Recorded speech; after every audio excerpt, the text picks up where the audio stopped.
Good afternoon, everyone. Thank you so much for joining us here on Haute Residence, Haute Living Game Changers. I'm Eric Haas, Director, Haute Residence, Haute Living. We have an international panel today. Some of the best people internationally in the Caribbean and in Canada, some terrific partners of ours.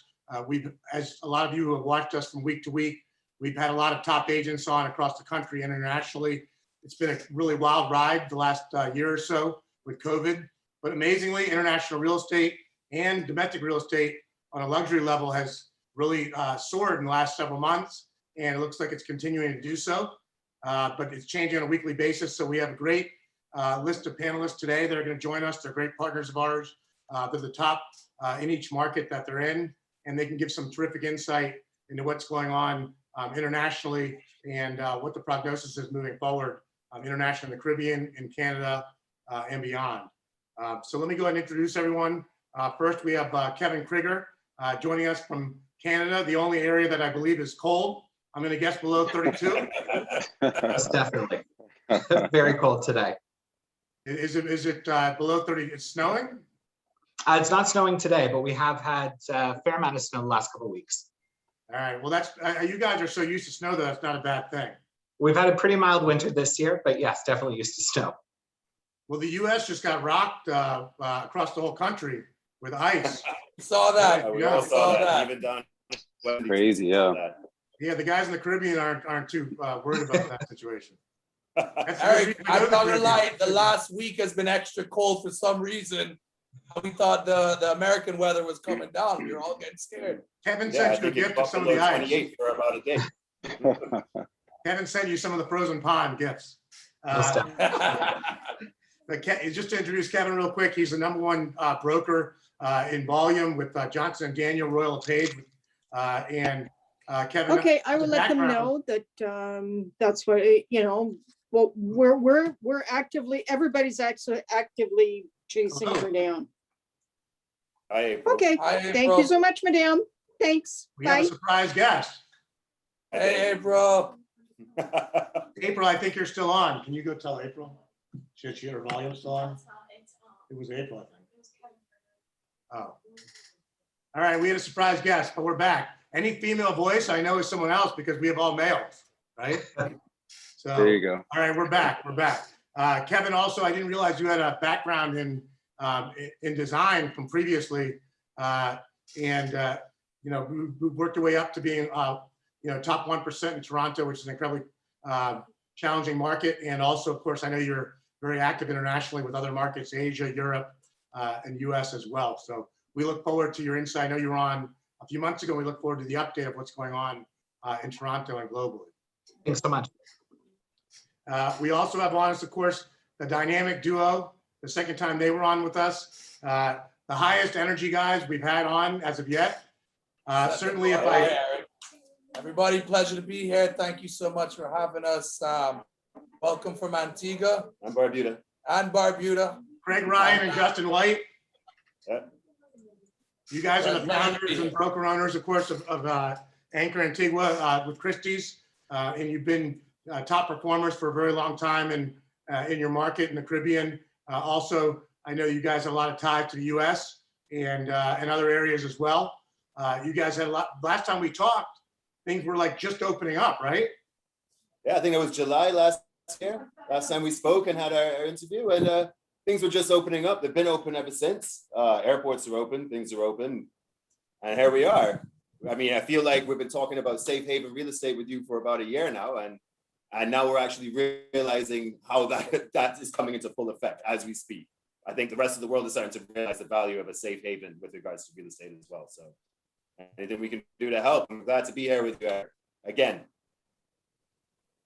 And I know last time we talked, Craig was not married. He was a single man, and now he's married. So I wasn't single. Y'all are making a mistake. I was engaged. My wife is listening in the background. Hi, my love.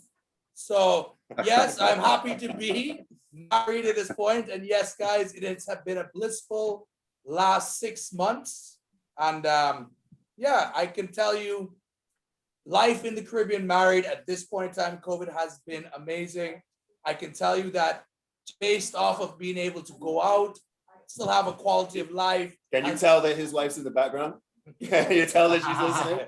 Guys, things are amazing. I would also like to say, since we last spoke, Eric, our Q1, we have broken all record in sales and offers accepted. So we Awesome. have already hit 2021 with a bang, and we're very happy. And a big shout out to Haute to put us on the map in July, talking about safe haven real estate. Yeah. I like your style. Thank you. Thank you. And I like the hat too, in the front there, the Christie's hat. It's the best marketing we could get. We're currently at one of our exclusively listed villas, and we're talking about bringing a sign in, but I said the owners, listen, we'll just have a smaller branding this time around. Here's the question though, why is Craig's tan better than Justin's tan? Guys, we're both on a Question, who's fishing working harder? expedition. Justin's working harder. You're out here on the beach, Justin's working. I didn't say it. We the were bottom both line. on the same boat yesterday. We were both on the same boat yesterday We were, fishing. we were. So Justin just has a better understanding with the sun than I do. You were in I'm sunblock? about the bigger fish. I'm gonna take that. I'm gonna take that one. One of our clients just bought a new boat, and we said, in our understanding to take clients' needs seriously, we said, let us show you how to fish in Antigua. You know, we're always on our job, and the client was very happy with the fish we caught at the end of the day. I had a great day. Awesome, awesome. Well, let's go over to Ryan Knowles, the other guest who's joining us from the Bahamas, wonderful partner of ours. And we were talking a little bit offline, but Ryan was a partner of Christie's. He worked there when he first started his career. Ryan, actually, one thing I didn't know, one fun fact, Ryan is the youngest Bahamian of all time to get his real estate license. I don't know if that's still the case, but is that still true? I think I still have the record. I think so. All So, right, yeah. That's awesome, man.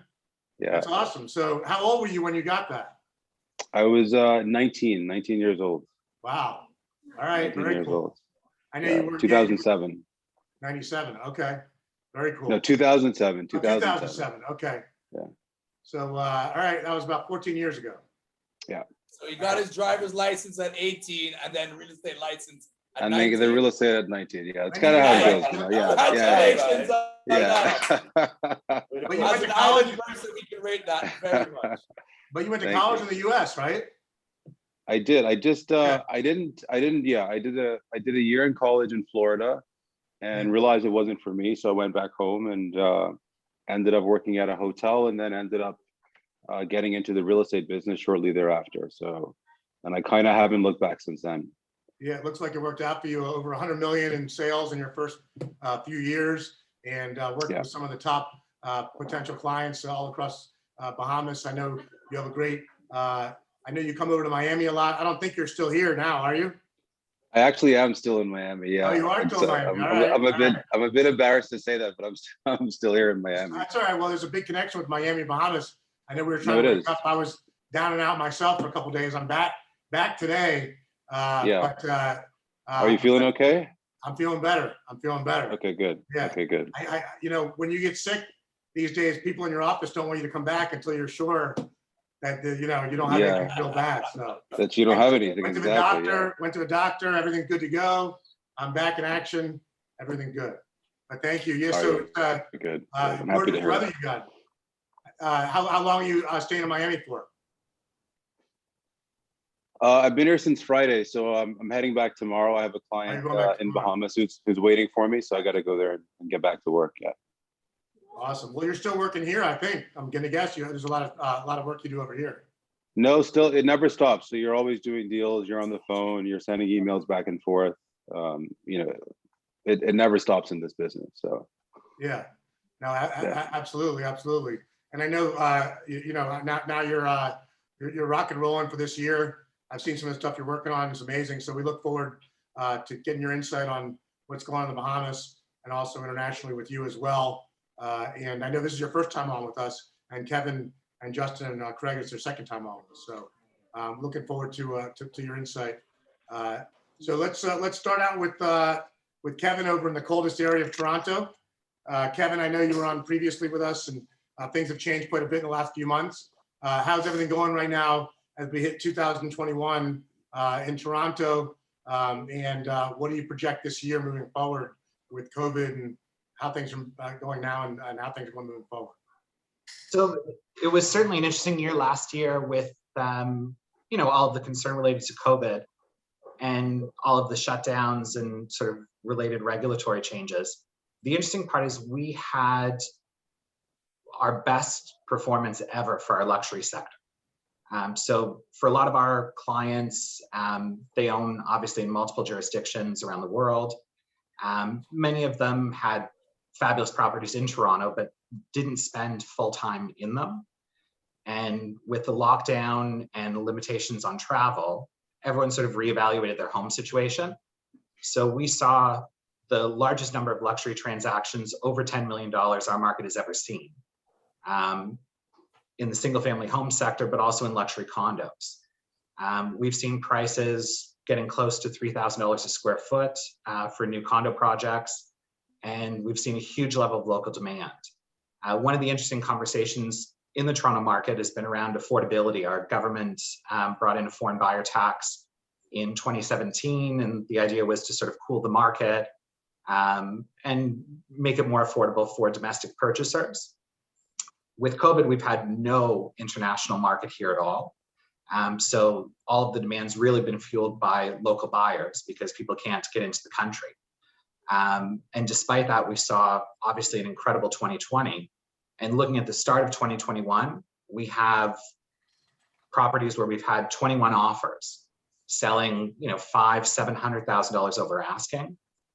Inventory remains quite low, so the demand is incredibly high, and you're seeing a massive lift in prices in the first quarter of this year.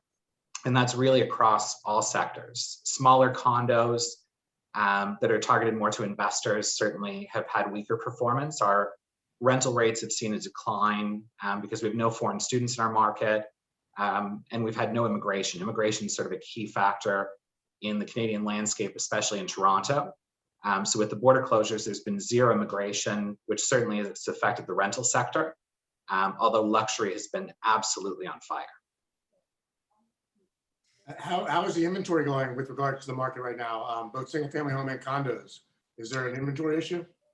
So we definitely have a shortage of inventory. We've certainly done more exclusive and off-market transactions through 2020 and even the start of this year.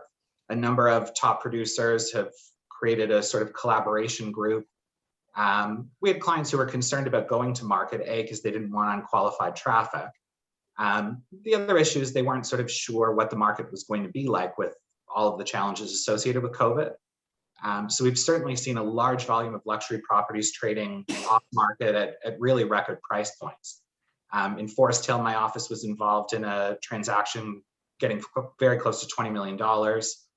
We had a $15 million property that also moved in that market, $10 million condo, and none of them were sort of publicly traded. So it's been interesting. The public reports and the public data have been very positive. When you factor in all of the exclusive transactions, I think it takes it to a completely different level.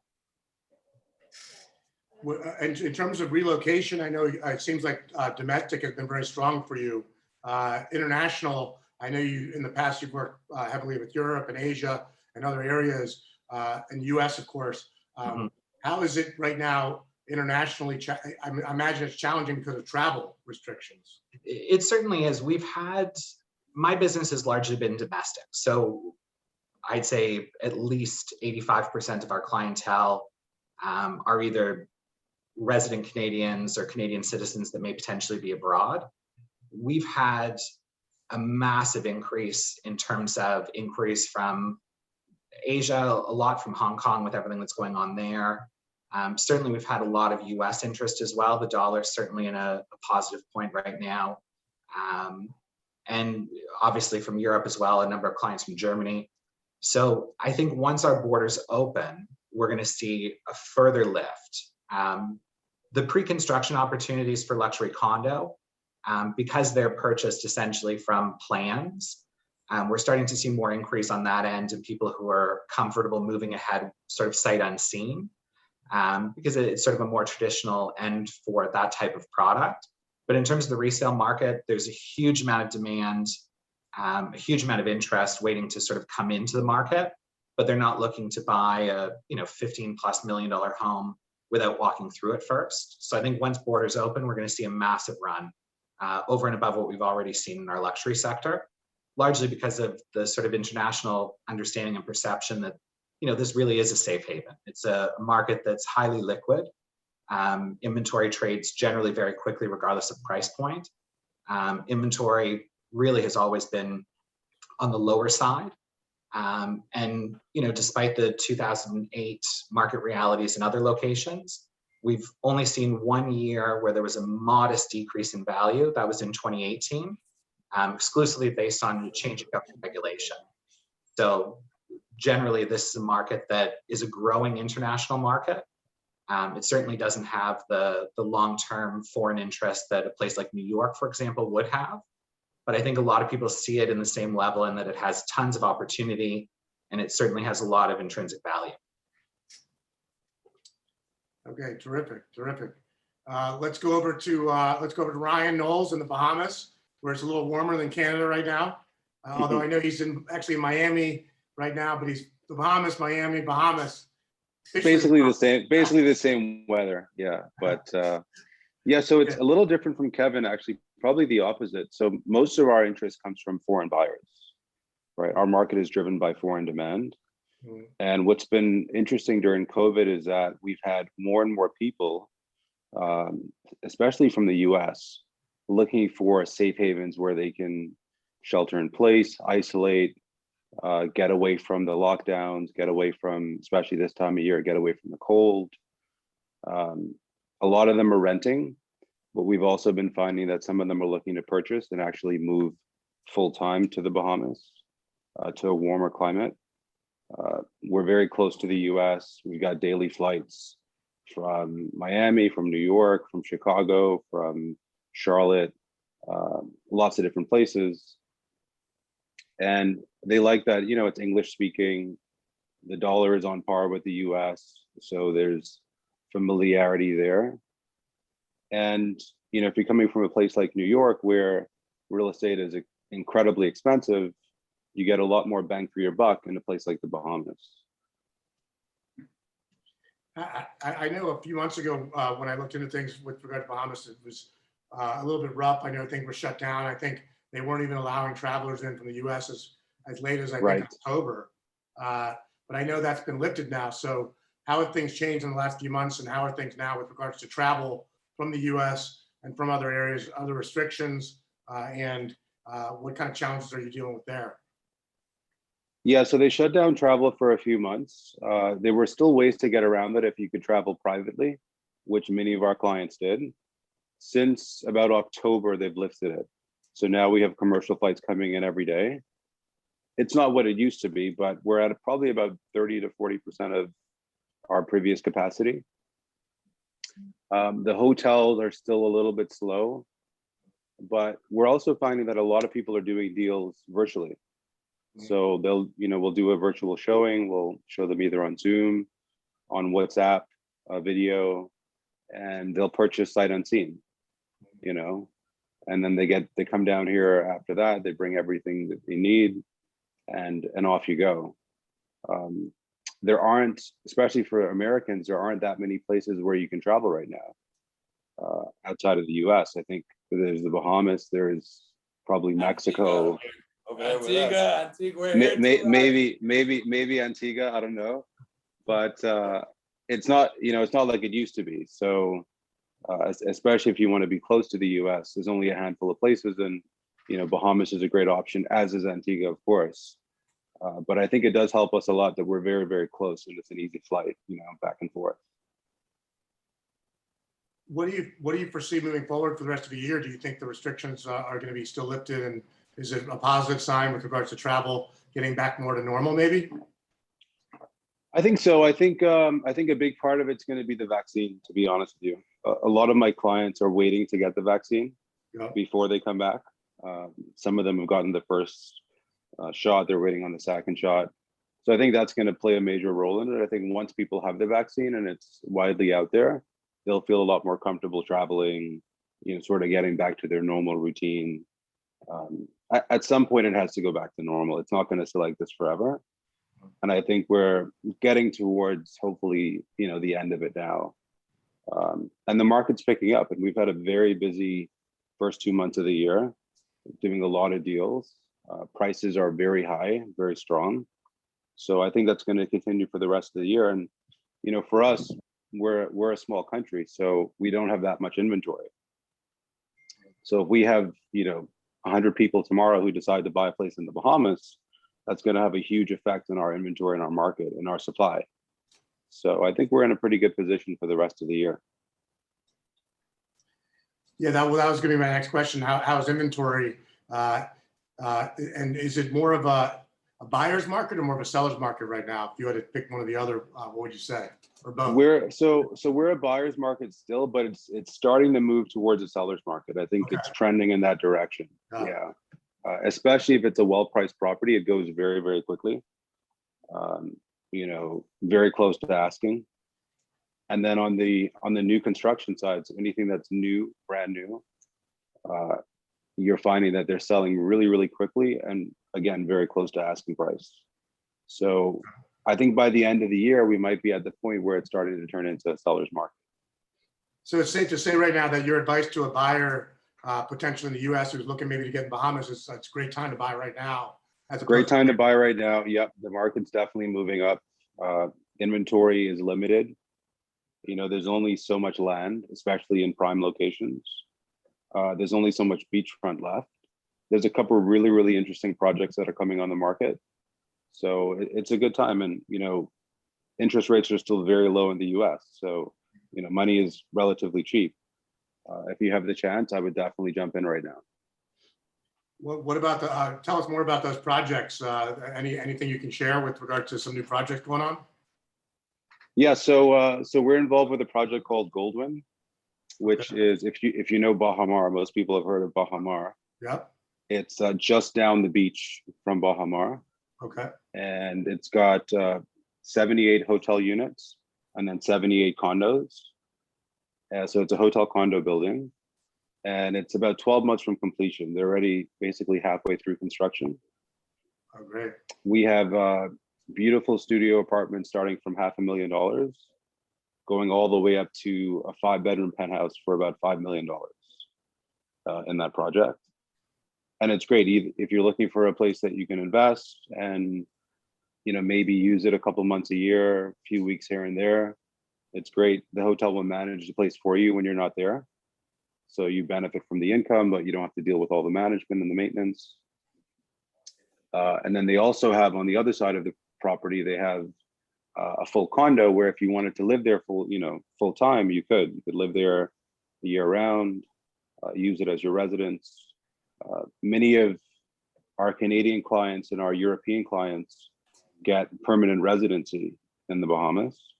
So once you purchase a property above $1.5 million, you can apply for expedited permanent residency.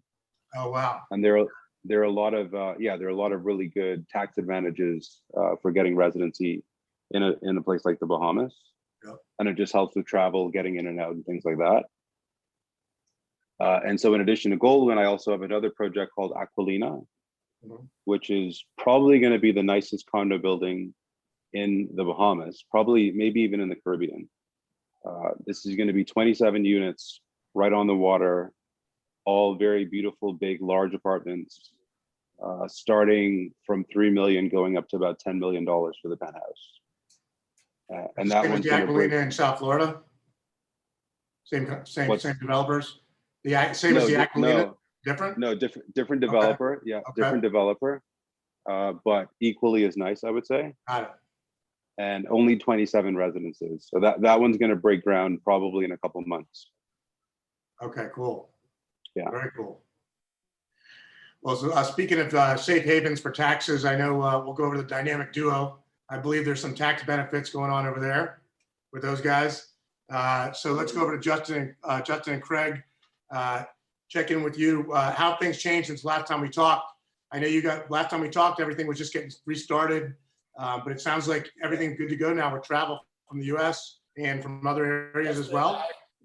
I mean, look, we started talking in July last year, and that's when we really started focusing on this idea of safe haven real estate.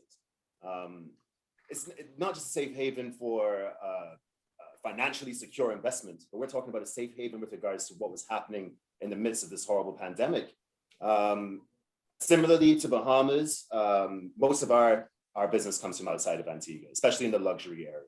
And similarly to Bahamas, we're a very small island nation. We're an independent nation, a twin island state, Antigua and Barbuda, of which there are a few really good developments to speak about, but the amount of stock or available real estate on the market at any one given time, there really isn't that much. So as similar to Bahamas, as I said, there is very limited opportunities for something that you really want. And if you really are trying to secure something in a safe haven, and when I say safe haven, we're talking about low density population. We're talking about Complete freehold on your property. We're talking complete autonomy to outside world unless you have it installed in your system. So when we spoke about safe haven, a lot of these owners that had used their villa for 2 weeks, 4 weeks of the year. In 2020, we had the most used owner villa usage we've ever seen. Indeed. So when we had an owner that would come 1 month a year, they actually stayed down 4 and 5 months, and they finally got it from a vacation home to their secondary home. Able to live in their home and work uninterruptedly. We had good enough infrastructure to allow that, good enough internet speeds. And as we said, one of the main factors is the lifestyle they're able to afford here. I mean, it's fresh breeze blowing through all day long, fresh fruits, fresh fish. I mean, restaurants were open, everything. Like I you said, could go hiking in the mountains. It's really and truly the lifestyle that we offered here is really lent towards a very healthy, proactive way to live. We have not had any sort of imposition since June. Our country has been open. Our airport has been open. Mm-hmm. There are flights daily from the States. Obviously, like Kevin's discussed, we are waiting for our Canadian clients to reach because of the travel. Kevin, we have about 20 persons that have been saying as soon as the borders open up, they're coming down. I myself, with my Canadian wife, have not been able to go to Canada and tell the news to our family. So with the Canadian market, we have a bunch of inquiries, of a lot of interest. But as you know, we're just waiting for those to be lifted for them to come down. But our American and UK market has completely taken over. Well, UK has been close for a little while as well. I mean, so as Craig said, it's been a bit of a roller coaster. I'm sure it has for everybody. 2020 is what it was. You've had rolling lockdowns between America, the States, Canada. No one ever did it at the same time. As Canada's locked down now, but the States is open, and Britain is locked down currently. But I think most importantly is the people in these markets have recognized the value of having a secondary home here in the Caribbean because of the things I mentioned earlier. And you touched on the tax benefits. I mean, we are a country with zero inheritance tax, zero income tax, zero capital gains tax. And if you purchase a property here in Antigua in the right zone, we will welcome you with open arms and offer you an opportunity to become a citizen to this country. And it's beneficial for a number of reasons. I mean, we have visa-free access to 160 different nations around the world. And I can tell you for a fact that for the first time between 2020 and 2021, these factors have played more of a role than ever before, and people consider homes or secondary homes in a safe haven. And I think that's exactly what we offer here. And the ability to be one of us, to be an Antiguan. We'll give you your passport, we'll give you your citizenship, we'll make you embrace and embody the entire lifestyle. We have a note. Hold on, Craig. We have a note from Catherine Ryan. Catherine Ryan says, as soon as the restrictions are lifted in Canada, I'm coming to Antigua. We can't wait to have you, Catherine. Listen, Are you making a long list? What are your thoughts here? We What are your will thoughts? welcome Catherine with open arms if she has a Ryan last name for Canada. We like the last Listen. name, that's for sure. Listen, but guys, a couple things we have seen in terms of, and I don't know how it works with Ryan in Bahamas. Usually we would have people that come stay, look at the sets, and when they go home, they make an offer. We have people that will not leave Antigua till their offer is secure. We are now moving forward. We have more offers accepted for the months of December and January than we did for 2020. So if that's an explanation of the market right now, people are coming in, they understand, especially it's a word of mouth community as well. Owners that have a property there are telling their friends, and when their friends visit here, they are not leaving until they have a definite word on property. It's true. It's true. Craig said it perfectly. Antigua was a very well-kept secret for a long time. It was a playground for the rich and the famous who didn't want to be seen and wanted to have a discreet holiday. And that's what we were for a long time. Now, what we're seeing is the masses are starting to look at Antigua for all of the benefits that we were talking about. And as Craig rightfully said, we are now seeing clients so interested in real estate that they've started researching property before coming, even potentially putting down offers on a property before coming and seeing it, which is unbelievable. We have two properties under offer right now. The clients have not seen it. They have seen the videos, they've seen the Matterport, and they are confident enough to say, we want this property. So when they do arrive to Antigua, they now own the property rather than even doing a viewing. This has to be attributed to the entire world economic scale and understanding these people want to have no issues. When they reach to Antigua, they want to go to their home. And this is the first time we've kind of seen this assertion, this level of people that need their property now. Usually we've always played that game. Okay, you might like it. You go back home, you research. No, they're coming strong. They're making offers. They are having meetings with lawyers' offices while they're here to have escrows and the ability to put offers on properties in the 2-week, 3-week vacation that they're on island, which has never been seen before, which we're so happy to be a part of. And that has really, when you ask about listing prices in Antigua, we are achieving close to 20% to 50% of listed value price. And we're very happy to say we're converting. Offers are being accepted. We are seeing. The problem is stock. We are now reaching to a point where if this continues for 6 more months, everything will be a resale.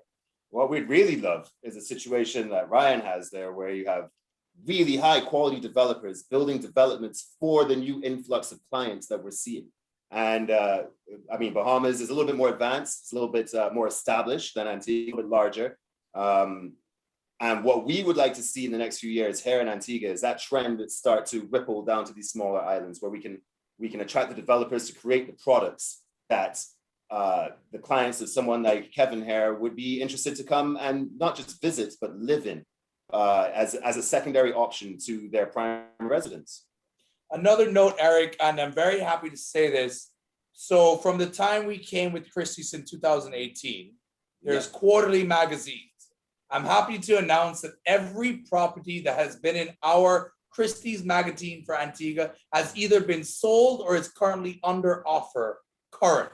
So like I said, we're at 100% success rate, and we are so happy to see this really evolve. And as we do these kind of conferences and expose Antigua to let them know what it is, the influx, and just like Ryan said, as much as the stock looks good now, if this continues, by October this year, you're going to be looking at pretty much only new build off plans, or it's going to be all resales. Currently, right now, properties that are being built for the end of this year are getting offers before completion, and we are really moving forward. I do believe as the vaccination comes out, we are a very small population, 100,000 people. The government has already had a mandate by the end of April. We're looking at a majority of population being vaccinated. So we're looking to have an Easter unencumbered by virus conditions and restrictions. So this is a big, bold statement, but last in, we never had lockdowns. We had a few problems. Now we're looking to come out as one of the first. By the end of April, May, we're looking to be completely, fully operational. That's awesome. That's awesome. Kevin, how's everything over in Canada with regards to you know, I know that they mentioned, I think you guys were way ahead of us with regard to people getting the shot. How's everything going with that in Canada right now, and how's it look moving forward? Overall, well, so the initial rollout's been slow. They started initially vaccinating long-term care and seniors residences. The goal is to have the entire population vaccinated by September, or at least everyone who wants to be vaccinated by September. The government's overbought vaccines, and they've bought from multiple suppliers. So send them to us. I'll take them. So they definitely have good options in terms of stock for vaccines. And they're working through a rollout plan now, province by province. The one thing we're finding in the Toronto market, so the province of Ontario is sort of zoned based on infection rates and rates of transmission. So a number of people in Toronto own secondary properties sort of 2 hours outside of the city, so cottage properties. We own a property up north and certainly have spent a lot of time there, more so than ever before. And that's a market that's been absolutely on fire, being the cottage market. So in the areas of the Muskokas, we've seen record prices, certainly record low inventory levels, but huge numbers of transactions. So I think that'll definitely continue. Based on what Craig and Justin were saying, and also Ryan, Canadians are huge international people. If you look at various markets around the world, Canadians represent a huge number of people buying properties in the Caribbean. 15%, Kevin, 15% for Antigua accounts for all foreign luxury villas. Continue. And that's the interesting part. You know, Canadians have passports, we travel, and certainly many of my clients own in destinations all over the world, from, you know, Europe, the Caribbean, Asia. The interesting part is Canadians haven't really necessarily focused on their own homes. So they've, you know, built a lot of wealth over the last 10 or 20 years and may have been in a home for that entire period while they've bought a villa here or a property there. And this has been the sort of period where Canadians are reflecting, specifically Torontonians, and upgrading within our local market. So it's been an interesting occurrence for sure, but I think the demand of Canadians purchasing abroad is going to continue. We've obviously seen very uncertain economic times, but it hasn't seemed to roll over to the larger population. The biggest issues here have related to people who work in retail, certainly people in the hospitality industry. It's been a very challenging time. The government's certainly done a lot in terms of obviously printing money and also providing benefits to those who need it through various loan programs and a sort of guaranteed benefit during the lockdown. So all in all, I think Canada has done very well in the face of COVID. Toronto has arguably seen one of its best years in domestic real estate ever. And I think the trend's really going to continue with more foreign demand coming into the market later this year and early next.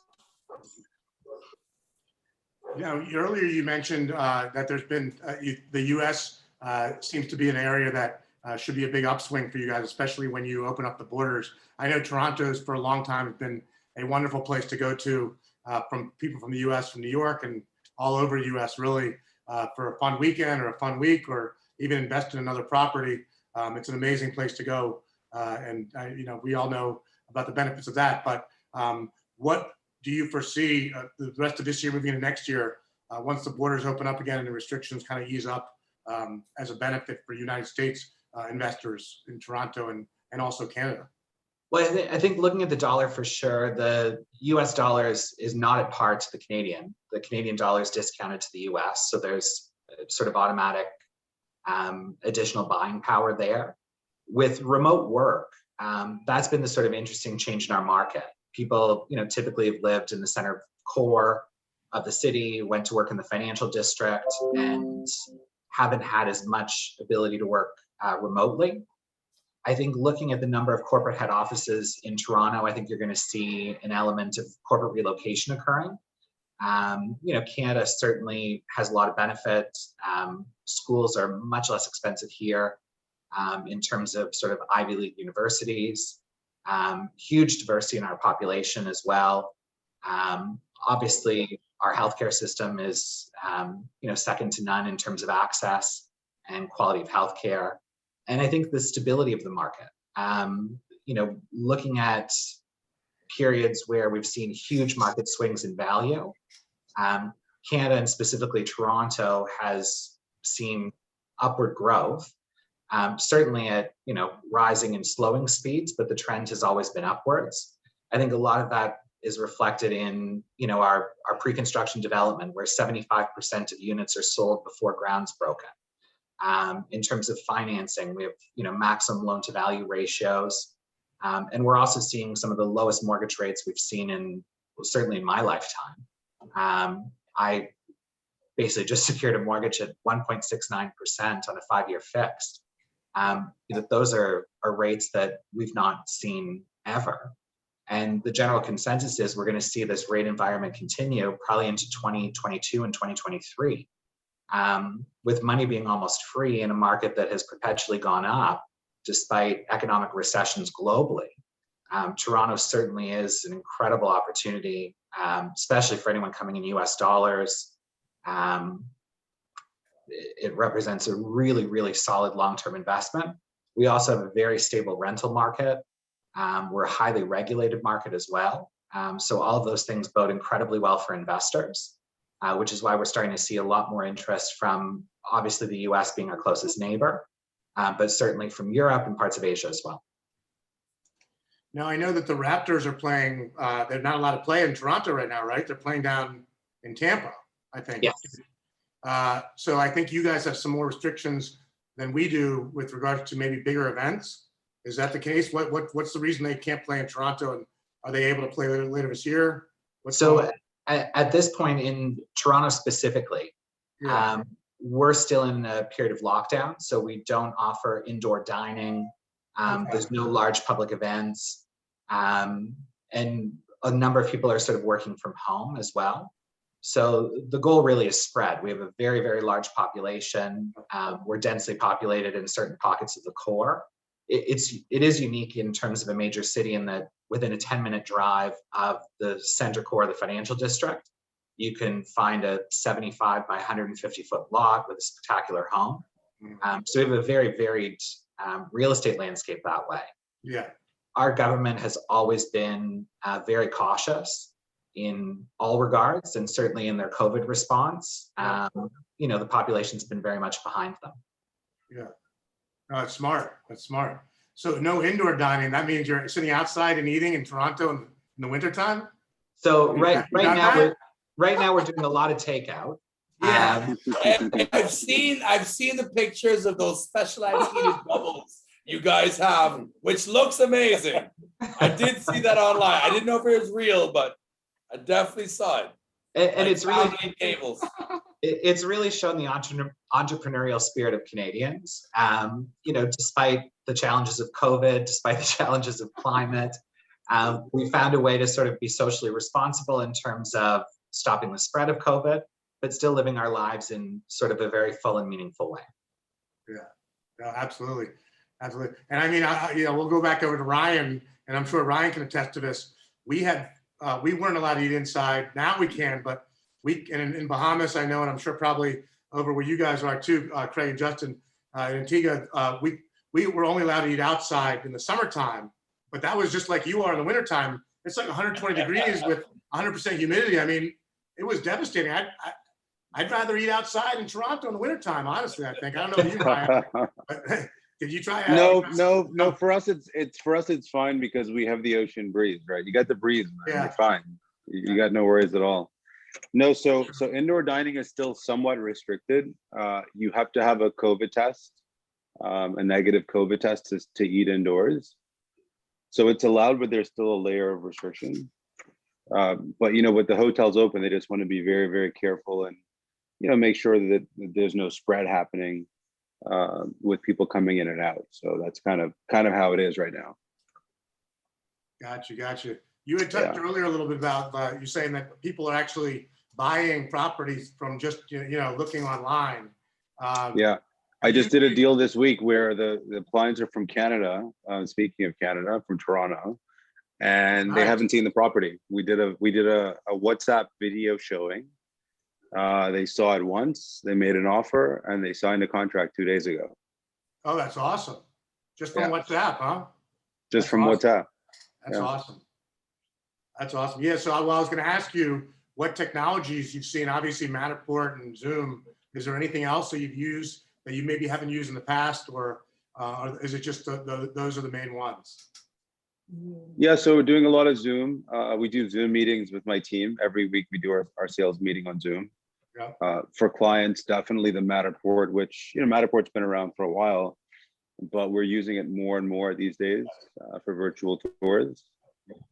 And one thing I'd never used before, I'd never even used WhatsApp video, especially not with a client, but it's becoming, super handy. You can show them, you can do a complete showing on video, and they see everything in real time. If they have a question, they can see it. It's a bit more interactive than just sending them a video or sending them even a virtual tour. Because if they want to see something from a certain angle, you can show it to them. If they have a question, you can answer it right on the spot. So it's pretty dynamic. And obviously, all these tools except for Matterport are free. Zoom is basically free. WhatsApp video is free. So it's great to be able to still transact, virtually. So Yeah. Well, I know WhatsApp has been the best way to connect internationally with all you guys, really. Yeah. I know some Like to areas. say don't- Telegram is coming serious second right now. WhatsApp is Signal, first. Elon Musk. Telegram or the other Signal? day. And as soon as Elon Musk tweets about something, it just goes, phew, look what happened to Bitcoin. That guy. I wish I had that influence. Ryan, I was going to ask you. I was going to ask you another question in terms of relocation right now. We talked a little about U.S. What other areas? I know it's been a little slow, probably because of travel restrictions. That's going to pick up here. What other areas are you seeing some interest outside of the U.S.? Canada, it sounds like, is another area. Is there any other? So Canada, so I mean, historically for us, Europe is big, the UK is big, Canada is big. It's tough now with Europe because Europe is still basically shut down, and so they can't travel. Yeah. So we're not seeing too many Europeans at the moment for that reason, but certainly the US has picked up and basically taken over. We've got tons of New Yorkers coming in. We've got people from Philly, people from Chicago, Charlotte, even Texas. And then also from the West Coast, a lot of folks who are leaving LA who may not want to go to Austin, because I know a lot of people are going to Austin or coming to Miami. They're looking at places like the Bahamas. And the nice thing is, if you can work from home, it really doesn't matter where you are. You don't have to be in the US. Yeah. So those folks who work in tech or who work in a place where they can work, from home, work remotely, they're looking at places like the Bahamas, which, great climate. You've got all the amenities, you've got shopping, you've got restaurants, you've got great high-speed internet, all the services that you need, and you can still get what you need to do done from a business and a work standpoint. Now, you touched earlier on you touched earlier a little bit on a situation with or we talked about I know there's certain times of the year with the hurricanes that have been tough. Yeah. I know you guys have been hit with the hurricane of a year or two ago that hit a certain part of the area, and I think that's back to normal now with electricity, right? One of your two years ago, yeah, 2 years ago. Is everything back to normal now? Yeah. Okay. So we're still working. We're still working to get it back. Yeah. Okay. Yeah. Hurricane Dorian. Yeah, Dorian. That nailed us pretty bad too. Was the name of it, and it was Is there any parts exactly. of Bahamas? Yeah, we I think we both got the brunt of it. Yeah, we got lucky actually. Could have been a lot worse, I think. But yeah, I mean, we got hit pretty bad, but I think it really hit Key West and the west side a little bit worse than us. But on that note, so is there a specific area of the Bahamas that you think moving forward is a really great buy right now, that you can get a great deal, but down the road would be a great investment in terms of, I know you talked about a couple different developments going up, but is there a specific area within the Bahamas that you think is a great area to really zone in on for luxury real estate right now? Yeah, so I think there's a couple different areas that I would look at. Abaco, which is the island that was basically hurt the most with Hurricane Dorian, that suffered the most damage. Because of that, there are some good opportunities in the market. It would be more of a long-term play, like 5 to 10 years. but it's going to come back, and there's a lot of money that's being reinvested into those areas, Yeah. rebuilding the infrastructure, rebuilding the airport, rebuilding services. So long term, I think that's a good good island to look at.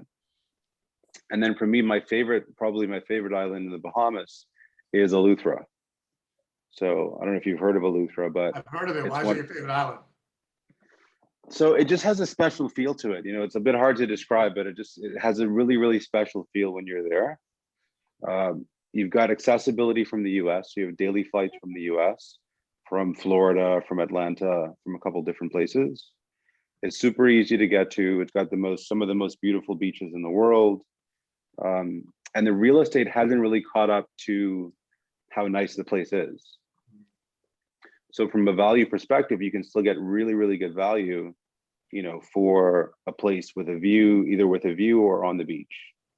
You can buy a piece of land in Eleuthera for $75,000 as an example. Yeah. So, long term, it's going to change. And eventually, as more people discover these areas, you're going to see prices going up and up and up. Yeah. In fact, we're going to talk about this at some point. We're doing a big event in Eleuthera in June, and I'm hoping to have you guys on board for that. So, Oh yeah, absolutely. At some point, I we don't know got to how talk big we about can do that. the event though. With the COVID, I guess you have to keep it. I heard we can do up to 100 people. We can do up to 100 Yeah, up to people. 100. That's what I was gonna say. 100. That's the cutoff right now, right? Yeah. Yeah. All right. Yeah. No, awesome. Yeah. Hey, I could have a reason to come to the Bahamas. That's for sure. So There we go. In June, you're doing it. Okay. Yeah, it's Eric, going to be in hold June. on, Ryan, Yeah. don't let Eric fool you. Eric has had hotel accommodation expense paid free since our last time in I July. still need to come Eric, I back. haven't gotten an email. And he's Oh, Your COVID, man. COVID. Listen, COVID, we have 5 days a week travel from Miami. I want to hear your excuse soon. All right. But Ryan, I'm in. yes. Listen, I'm in. COVID's going away. I'm in. Listen, I'm in on both of them. Listen. Why wouldn't I go? I'm in. All right. No, listen. I'm gonna All let you you guys are in. All you guys are invited. You're all invited. So, Kevin needs and to we'll go take on we'll the take care of Ryan, everything. That's list already. Ryan, we are up there already. I promise you, Kevin. I will see you in June and July. As soon as they let me into your lovely country, I will be there with my lovely Canadian wife. Look forward to it. Right at immigration saying, please let me in. So Craig and Justin, back over to you guys while we're talking with you. Is there any specific parts of I know Antigua obviously we just talked to Ryan a little bit about specific areas within his islands that would be recommended for a great investment. Is there any areas that you feel like that are pockets that are up and coming areas that you would say zone in on these neighborhoods? Guys, look, Antigua and Barbuda is a very small nation. Yeah. It's 2 islands, Antigua, and to the north we have Barbuda. And Antigua is 108 square miles big. It's not considerably large. We have 365 beautiful beaches. That's one for every day of the year. So you got options. But realistically speaking, anywhere you decide, you're not very far from where you want to be. I would highly recommend places like English Harbor. There's a great lifestyle option out there. That's where the mega yacht community is. We have a huge natural harbor. In fact, it's where Horatio Nelson housed the entire British Navy in colonial times when they wanted to shelter from storms. Now, that same harbor hosts some of the largest, most decadent, most beautiful mega yachts in the world, all at the same time. I mean, we could have 100 yachts in there at any given moment. And furthermore, like this time of year where it's a little bit breezy, guys, it's important to remember, temperature doesn't change here. I mean, it fluctuates a couple of degrees, but for the time, it's the same. But this time of year is when the trades start rolling through. So the sailors, real sailors will flock to this part of the world at this time of year. And we would normally have very big competitions and very big events. But sadly, it's suffice to say, because of COVID and the pandemic, most of those large events have been canceled. But those who really have a passion for this type of lifestyle are still here. They're still coming. Still sailing. It's still just not using competitively, and there's no big events. And yeah, the young community is still very much here and very active. In fact, similar to the way we said, a lot of our homes, which are normally occupied by rental guests and the owner uses a couple of months a year, we've seen a similar trend in the yachting community, where the big mega yachts, which are normally on charter for most of the year, you have a lot of the owners taking use of those right now, especially when it's a little bit cold in their native lands. And here it's just an ideal, comfortable, consistent situation for anyone to be happy. And one thing to always touch base, remember, we are low density. We don't get affected. Like, you'll never see hundreds of people on a sidewalk walking in Antigua. It's just something, like I said, we understand a man's privacy here. We understand having our own space. And we have been able to really, throughout this COVID experience and pandemic, we have really been able to understand a cultural way of life. Tourists has come here and they have understood dinners, space, and everything, and it really has worked. And as much as I can say the world has had to clamp in terms of living and understanding the island experience, we have been unencumbered. We have had the quality of going to our favorite restaurant every night of the week if we wanted. We have the quality to go to any one of our 365 beaches. We have full access to our boat. So in terms of what we've gotten is a lot of friends that own properties and shown their friends on Instagram and social media, and they have come down because they can realize that, yes, the world right now has changed, but certain things haven't.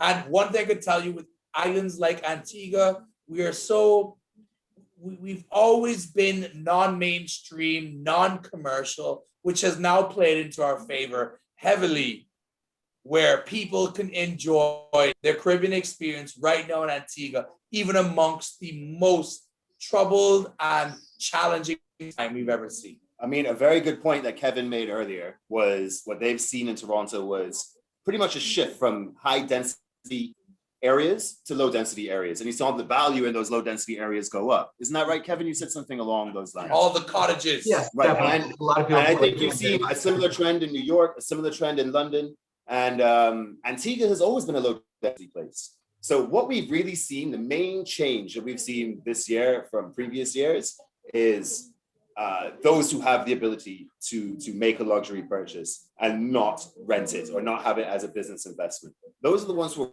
really, really looking, the ones who want to shift from a high density place, a high density living situation to a more comfortable, low density, low pace, low risk, quite frankly. That is what we've really seen a big uptick on. And I'm really excited for Antigua. I'm excited for Barbuda. If you wanted to talk about good investments in Antigua and Barbuda right now, Barbuda, which was devastated by the hurricane maybe 3 or 4 years ago, has now bounced back ferociously. They're building one of the most beautiful golf courses I think the Caribbean's ever seen. I mean, I think Ryan will probably know the developers. It's the same guys behind Baker's Bay. Ryan, you've heard of Yeah. Baker's Bay in Bahamas. I've So been to Baker's Baker's Bay. Bay, I that have is clients there. something- Yeah.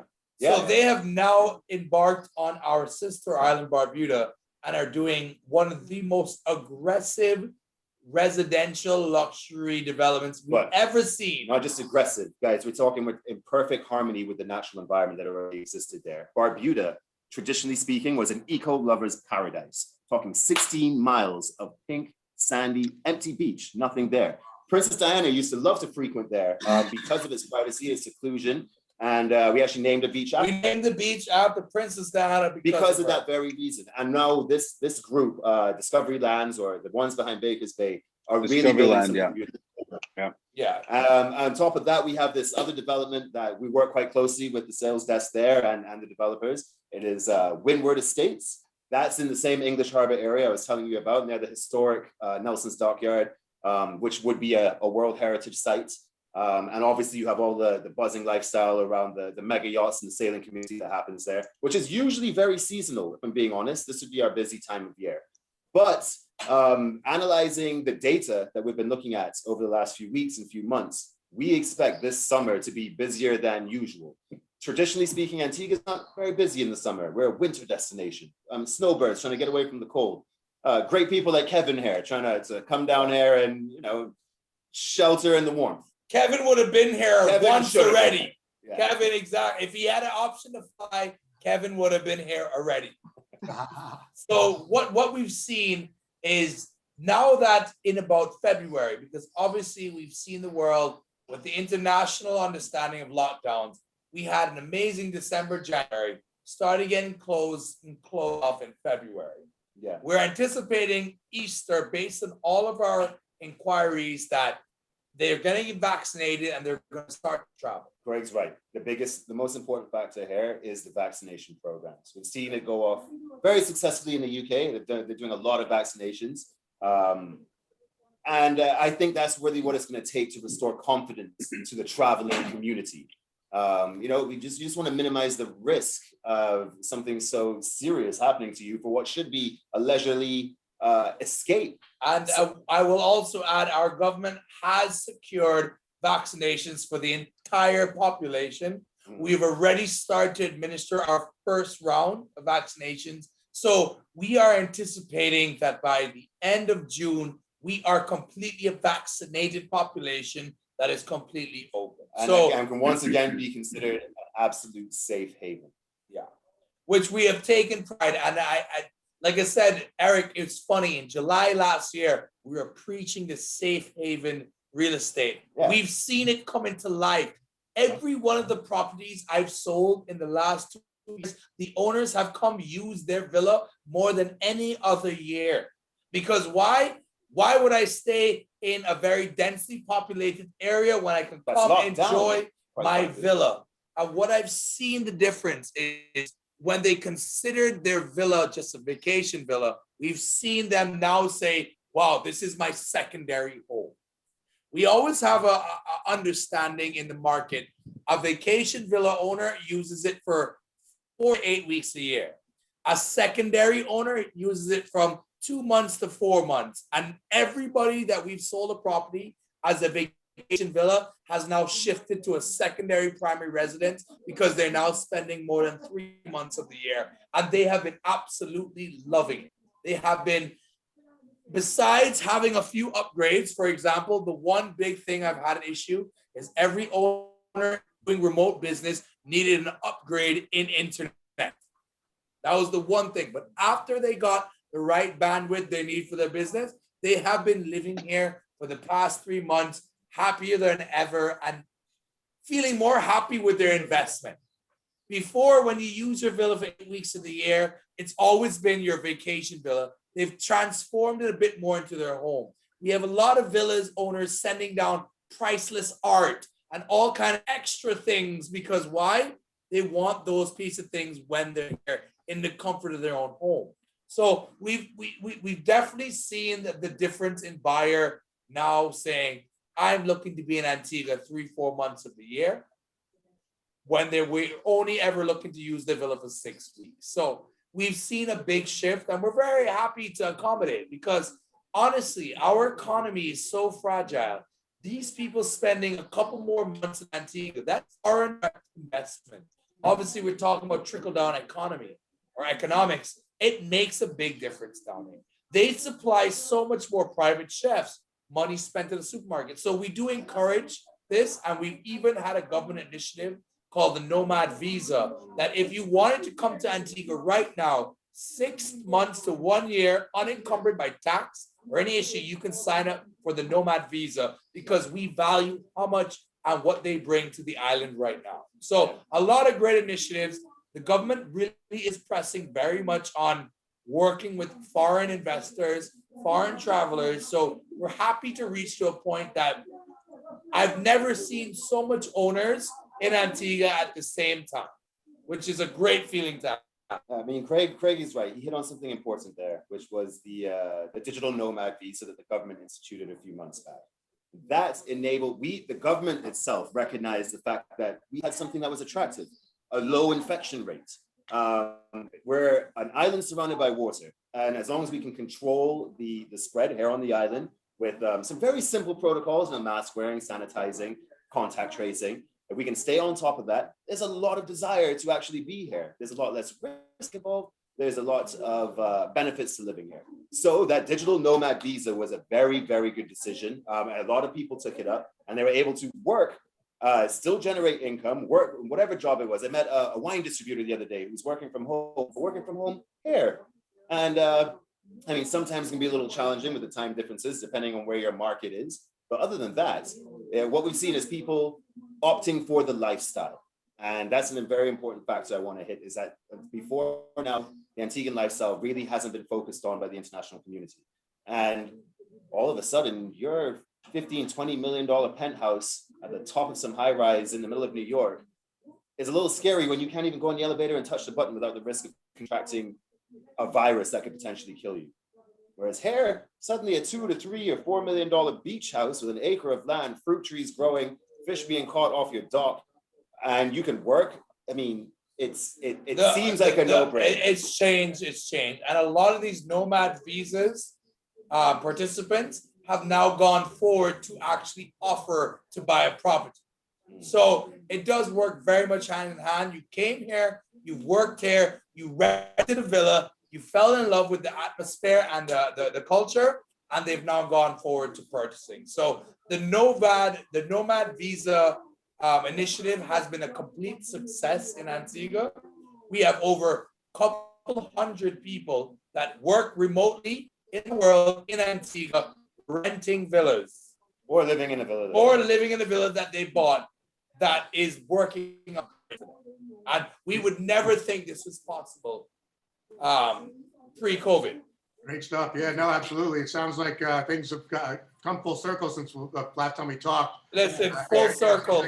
Everything we spoke about in July last year, here on this very same webinar, we have seen unfold in front of our eyes. I mean, we did put a lot of work into making it recognize how safe and lovely it can be to live here, the safe haven real estate. But we're seeing it unfold in front of our eyes, and we think it's only going to continue to go that way over the next few months into the next few years. Antigua is still very much in a growth cycle, and if you really want to talk about value for your purchase, land values go up year on year here, and they will continue to do so. Property values will continue to go up as long as demand goes up. The demand is definitely going up. All you got to do is make sure you maintain your house to a reasonable level. And I really got to say, I don't mean to sound too privileged here, but I could choose to live anywhere in the world. I have the ability, the citizenship to do so, and I choose right here. And it's for these reasons that I mentioned. And I'm not the only one that feels that way. Yeah, oh, absolutely. Well, we'll come back over to you guys one last time. Let's go around the horn one last time, everyone. Back up to Canada. Kevin Krieger, we'd love to get any last thoughts that you would have with regards to our conversation today, and anything that you'd love the audience to know out there with regards to Toronto, Canada, or anything else you'd like to share with everyone. Well, I guess one point to make is, depending on one's net worth, certainly to own in Antigua, to own in the Bahamas, can't be challenged. They're spectacular destinations, both. I think Toronto offers a sort of different type of property, different type of investment. Certainly, many of the clients, live here and work here. But also from an investment standpoint, depending on the sort of total net worth of one's portfolio, certainly an investment here is much more liquid than in a lot of other markets. We, from a transactional standpoint, personally, my team and I do over 200 transactions a year, which is still a small fraction of the total transactions happening in the market. So the liquidity of investment, I think, is sort of a consideration. In terms of market upside, we work with a lot of developers. There are a number of projects going up right now in Toronto that certainly represent incredible long-term value. We have additional transit going into our market with a light rail transit system coming along Eglinton, which is sort of another corridor in the city. And we represent a great project there at 939 Eglinton, the residents of Upper East Village. For people looking for, a solid financial investment, certainly in terms of opportunities to live, we have some spectacular penthouse product in Yorkville, which is sort of one of our top luxury destinations. But I think Canada really is very much a financial safe haven. Certainly from a residency standpoint, there are challenges in moving to Canada, dependent on your investor class. But we have a number of programs and great relationships that we're certainly happy to help with. And in terms of long-term stability of our market, we have a 30-year history to demonstrate the sort of financial advantages of investing. Great. Well, thank you very much for joining us. Don't leave us yet, though. We're still getting last thoughts from the other guys, but all terrific. And I remember when COVID first started and I talked with you and your team, everyone was a little nervous. We don't know what's going to happen. We know what's going to happen in March last year. And then now we're talking, it's just amazing how far we've come. And no one would have thought that we would have had this much success, I think, 11 months ago in real estate in Toronto or, globally as well. So it's been it's been a bit crazy and stressful, but it's been terrific since we've worked more hours than we've ever worked before, but it's certainly been a remarkable testament to the value of real estate internationally. Yeah, absolutely. And it's interesting the things you say too. You kind of shifted gears a little bit more domestic, people moving around domestic to be in better safe havens within the country as opposed to internationally. But once that opens up, that really will be interesting to see with the demand between both international and domestic. Should be really a great thing, hopefully, the second half of this year. It'll be a very robust market, definitely. Yeah, absolutely. Ryan, back over to you in Bahamas. Any last thoughts, anything you want to share with everyone with regards to our conversation today and anything you want the audience to know? We'd love you to share that. No, just to say, if you're looking for a beautiful place in the Caribbean, I don't know that you can do better than the Bahamas. Where there's a reason why well over 100 of the world's billionaires have chosen to call the Bahamas home. We are a very well-established country, politically stable for over 200 years, still a part of the Commonwealth with the Queen as our head of state. We've got parity with the US dollar, incredible weather year-round, accessibility from many different international destinations, whether that's the UK, Toronto, the US, obviously, South America. We have clients who come from all over the world who choose to invest and spend their time in the Bahamas. We welcome people to come and invest. Permanent residency is very easy to obtain in the Bahamas once you invest a certain amount in the country, in real estate or in a business. You can apply for permanent residency. I've had the pleasure of seeing properties all over the world, here in Miami, New York, different places, the UK. And I'm still amazed every time I come home and see what we have in the Bahamas. So, if anyone wants to talk, if you're interested in the market, I'd love to talk with you. You can just drop me a message in the chat and I'd be happy to tell you more about what we have to offer. Great. And also people might be watching on Facebook Live or Instagram Live. Ryan Knowles, you can find him on our website, hauteresidence.com, on the profile. Is there any direct flights from Antigua to Bahamas at this point? Oh, no, we always got to go to Miami. Yeah. We need to work on that. Gotta go We need through to work on Ryan, that. Everything goes to Miami, baby. Everything goes. Eric, what I can promise Everything you right goes from now, Miami. these two guys from Antigua will be seeing every single one of you guys on the panel. Eric, the minute I touch the Florida, I'm giving you a shout.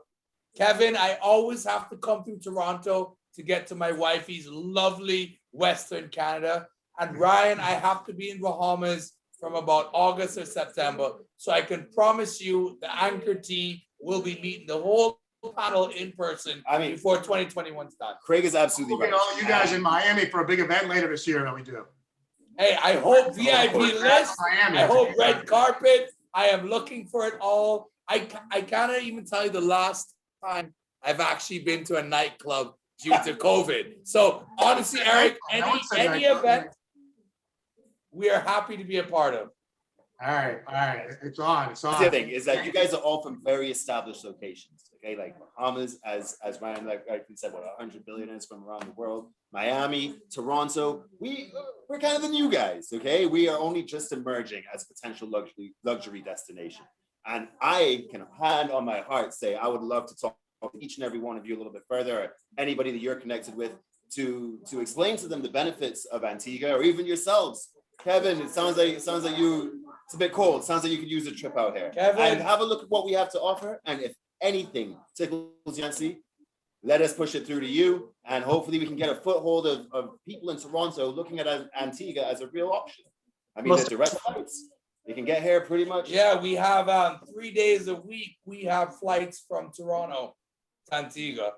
So that is something that we always realize when a client recognizes you can have a direct flight, it makes the transition of a real estate more possible. Nobody wants to have to overnight on transit. It's something that no owner wants to deal with.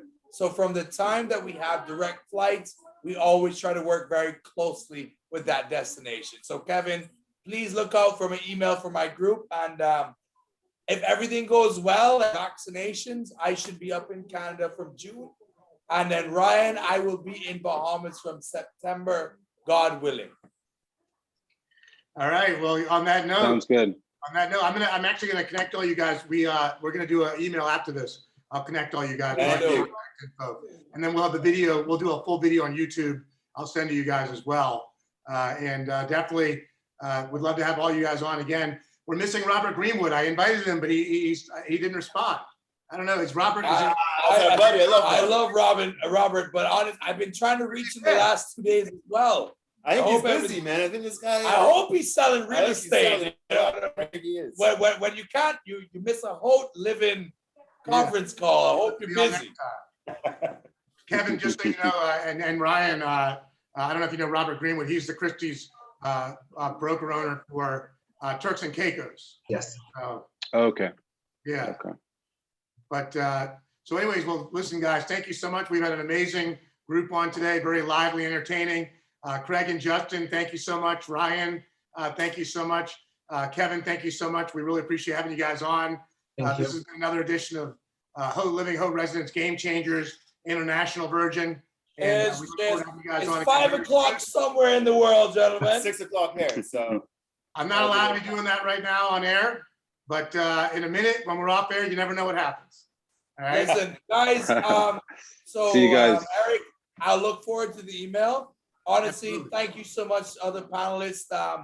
Bahamas and Toronto are very much areas that we speak very highly with and we work very closely with. So I'm so happy to have the contact now and we can discuss a lot of future options. I can promise both of you, I will be meeting you in person before October of this year. Fantastic. Look forward to it. Fantastic. Beautiful. All right, guys. Eric, you still have a villa available for you. All you have to do is send me an email of your date. You will have your luxury transport picked up from Antigua Airport. So please let me know when We'll that even will throw in happen. a chef and a boat day for you, Eric. Just for you. Eric, We'll throw in a Eric, chef and a we're boat day. sweetening the deal right now. We'll be talking offline. Probably You let me know, Eric. April time period. He's bluffing us again, Greg. Eric, I hope I see you for 2021. I'm in. All right. Guys, We'll thank hold you to so it. much. You guys coming here too? Pleasure. All right, I'm getting in trouble. I got to cut everyone off here. We'll talk offline though. All Very right, nice. bye. Send me a message. Thanks, See you guys. Have a great night, everybody. All right, guys. Bye. Thank you.